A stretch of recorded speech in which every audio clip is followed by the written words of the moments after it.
go in a slightly different direction. And what I want to do is, I think we all agree that building design principles are really critical for healthy communities, and a lot of building design and a lot of materials have really been crap. I mean, they give you carpet, they give you formaldehyde.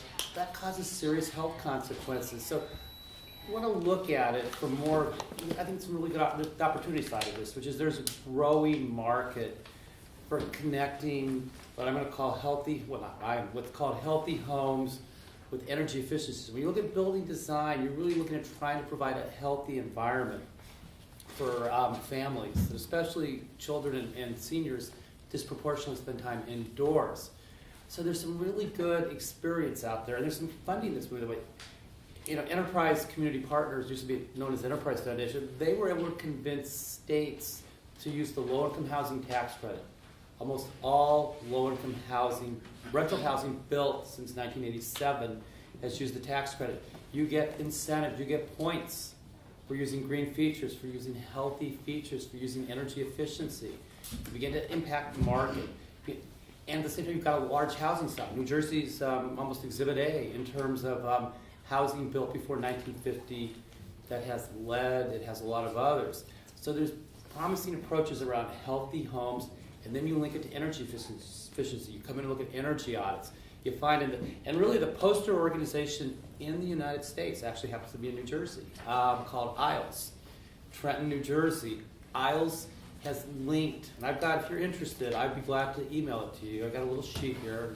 I might use the cheat sheet in a few minutes, or next couple of questions, but they figured out how to save significant costs in existing buildings around energy. They find also you often have to repair the roof. What a surprise that the roof is connected to moisture, holes in the wall. So when you begin to look at sort of more of an integrative approach around healthy homes, so the green building principles, how you site buildings, materials you use, introducing life cycle costs, there's opportunity. And you begin to create a market. So my interest would be more sort of building that market. Are you saying that ILES is leading the charge on that? No, ILES is probably the lead, and I can speak with some national certainty, not complete, because I'm a national person, and I've only been here a few years. Yes, I mean, I think they are the best example, especially of the connection between healthy homes, energy, and training people, and creating entrepreneurs, Definitely creating employees. And it's a very interesting model, and penetrating it also with existing utility companies, municipalities, creating employment. So anyway, I think that's sort of my comment around energy. Thank you. Environmental resources. Emilio. I'm not a designer. I'm not going to talk about design in this one. I think that I will talk about something from experience though, and that is communities trying to deal with this divide between the sustainability movement and what I call the integration or community cohesion movement, or a lot of people just call it social equity. I think we're not doing a great job of it. And I've seen a number of communities, for example, through what I think is a pretty good program in New Jersey called the Sustainable New Jersey Certification Program, which a lot of people might know about. And it gives towns a number of criteria that they can pursue to become more sustainable and get certified by this organization that was founded by mayors and people at College of New Jersey.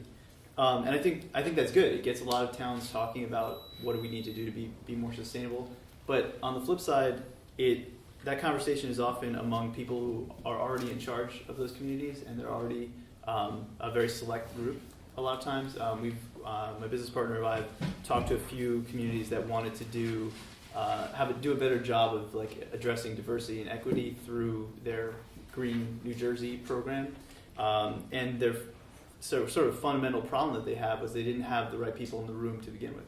So some of the aforementioned organizing is a key piece of why some of these changes were more sustainable and had more impact. I think that for the example, from the standpoint of something like that, you have a great statewide program that is giving people advice and ways to maybe improve their communities, but they don't have the right people organized from the start, so they can only have a limited sort of reach into their community, and B, I don't think they really go far enough.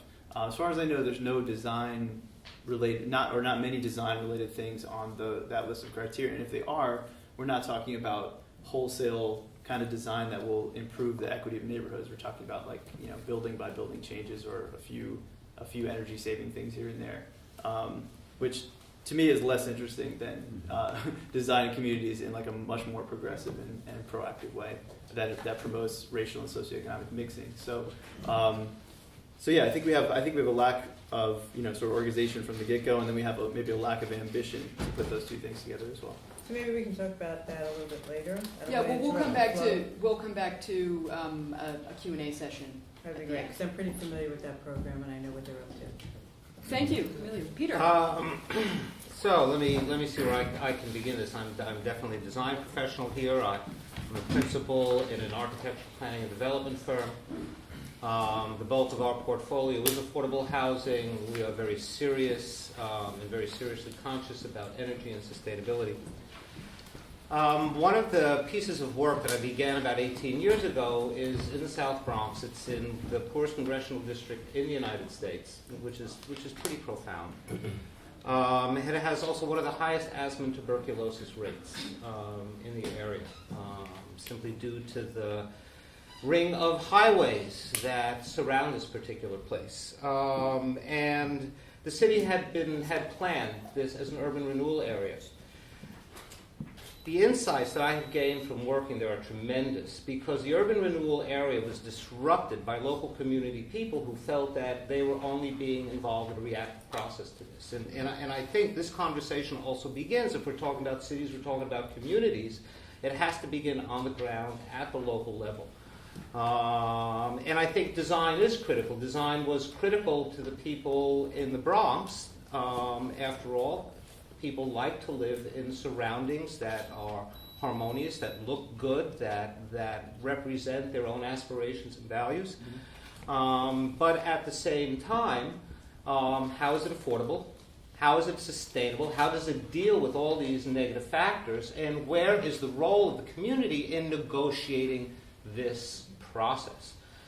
And I think one of the ways that these people began to deal with this, very simply, is they chose an election year and began to register people to vote, which threw a real fear into the process in the city. This was the year that Giuliani ran against David Dinkins. And by doing that, they forced David Dinkins to come to the table, and instead of having this urban renewal area planned in city planning in New York City Housing Preservation Development, one of their demands was that the city agencies had to come to the neighborhood, that they would open up a storefront, and that they would invite as many people in as possible, which is exactly what happened. And I think that dynamic, when we look at it in a holistic view, and we realize that the people, all of us, wherever we live, are the kind of creators of program for the communities in which we live. Of course, let's slice right across this with an understanding that architecture and buildings are a commodity in this country. They're as much a commodity as my shoes are right here. When these shoes are old, I can have them resold or I can toss them. And I think the capital concerns and the level of profit that are taking, and after all, if we look at affordable housing, one of the great spurs to Manhattan development in the 1970s, in the 80s, before the market crash, were 20-year subsidies for all those really large towers on the east and west side. So whether we're talking about a subsidy in a form of tax relief for, quote, market development, or whether we're talking about low-income housing tax credits for affordable housing, aren't we talking about the same thing? And I think until we address... If I can just jump in there, because Yes, that please. makes an excellent segue to the second question that relates to this topic.